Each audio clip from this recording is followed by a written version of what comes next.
internet, so I want to talk about how I use music when I'm writing and how it can give me ideas and how I relate to music, just lots of things about music and a lot of things about writing. So I notice a lot on YouTube that people say they cannot listen to music with lyrics in it, and they'll often like put on a soundtrack from something that fits their story, or they'll just put on classical music or just anything that doesn't have words. I can't do that. I like having lyrics in my words. I don't know what it is. Don't get me wrong, I do have some instrumentals and some soundtracks in my playlist for my main story. However, that playlist also has 2,500 words and I don't feel like songs, and I don't feel like I can cut any of them. It used to be 4,000, so I have cut some, but a lot of it's just angsty teenage Cassie because they all fit. Or 20s angsty Cassie, or just angsty Cassie in general, because apparently I'm always anxious. I don't know. But I will listen to songs with words.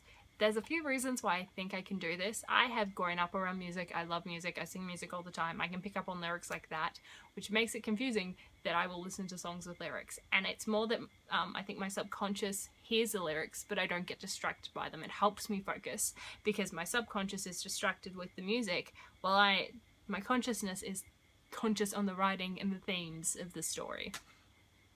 And I think it sounds ultra intuitive, but whatever. It stops you from getting distracted, even though I get distracted regularly. Don't get me wrong, especially with having such a large playlist. I do have different smaller ones that kind of filter into the story, or that I just put on for like generally good mood, generally bad mood, generally okay, generally I want to listen to some J-pop, okay? Just don't torture me.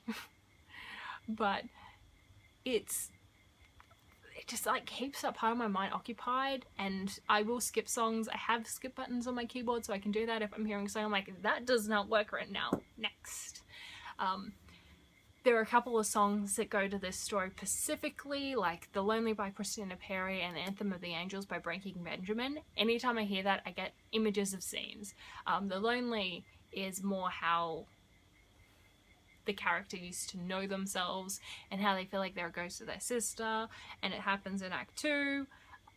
Act 3 is from another character's point of view, and that just, I'm waiting, I need to write that scene. That's my favourite scene to write because everyone's so distraught and sad and everyone thinks people will die, and it's my favourite. So that sounds psychotic. I want to write that one with that song playing on repeat because it's the only song that would work on repeat. Although it's less just like, oh no, it still gets a lot of his like sadness, I guess. There's a song, I have a story that I got the idea from Burn It Down by Linkin Park. My boyfriend actually made me listen to it because it reminds him, because apparently it's one of the few Linkin Park songs I haven't listened to. I find songs like this all the time from artists where I'm like, oh, this is new. No, this is 10 years old. I've had it on my computer this entire time. Okay, that's fine. I had it with Bullet for My Valentine as well, and I love the shit out of Bullet for My Valentine. But he explained it where it goes with a video game where every 100 years or 100,000 years or whatever, aliens attack Earth. And then they have to rebuild, and they rebuild using the alien technology, and they rebuild trying to kill the aliens again, and they always fail because the aliens are so much better now, because they have more advanced technology, whereas we're catching up to their technology. And it's about like building this up, knowing it will be torn down, knowing you're gonna have to tear it down because of the aliens and they might use it against you. But mine went into like a medieval chick helps a princeling, like build up this kingdom, take over his father, and then she has to like destroy him because he's a dick. And some other things happen, and it all got it from the idea of that, and I love it. And now there's another song by Spill Canvas that fills into that, but I can't remember the name of that one right now. I have that for a few stories where there's just like a scene, or it's the general like entirety of the story that it ends up fitting into. I don't so much do this in real life. There are some books that if I listened to songs while I was reading it, so now when I hear that song I remember it, like most of Paramore reminds me of Patricia Cornwell. I read a lot of Patricia Cornwell while listening to Paramore. It was my teenage years. Occasionally Twilight will come up in there as well. Not often. Usually Patricia Cornwell. It makes no sense because the themes are completely different, but it just triggers that. when it comes to people, sometimes I have a song attached to them. I don't always, I really do. I have some songs that remind me of crushes.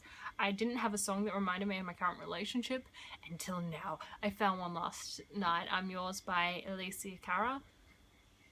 God.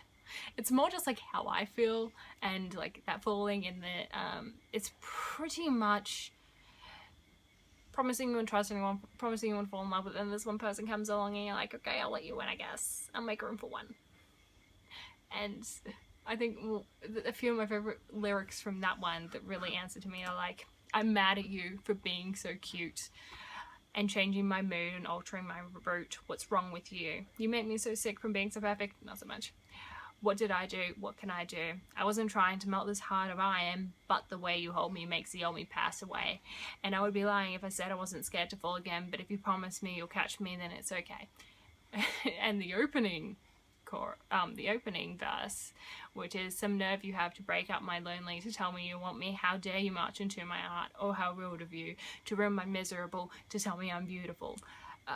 I wasn't looking for love, no, nobody asked you to get me attached to you, in fact you tricked me, and I wasn't trying to fall in love, but boy you pushed me, so all I'm asking is that you handle me with caution, because I don't give myself often, but I guess I'll try today. I like it, mainly because, like, I've said things to him like, no, it's your fault, you tricked me into liking you. He gets blamed for a lot that isn't actually his fault, but it's totally his fault because he makes me have emotions. But that leads into me kind of being anal when it comes to song lyrics. Like, there's certain songs where the sound could remind me of the story, but the lyrics don't. And that annoys me. There are certain songs where I'm like, oh yes, this fits the sound of it, but the lyrics are terrible, I must skip to the next song. And I don't know why. But that's just how music works for me when I'm writing. Do any of you guys listen to songs with lyrics in them? I know I was watching Poland Bananas 20 Christine May's video on her video update, and she was even saying that, like, songs with lyrics help occupy that distracting part of her mind as well. So obviously there are other people that have this as well, but like, I want to know if you guys have it. I realized that I paused to take a drink and forgot that I was making a video.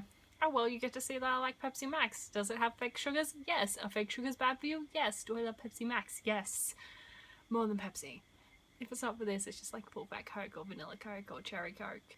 And in Australia it is actually sugar, it's not glucose syrup. Anyway, now that I've cleared up 15 things in one video, I hope you guys are having a lovely week, and I'll see you next time. And I'm sorry for the clap for anyone wearing headphones. Bye.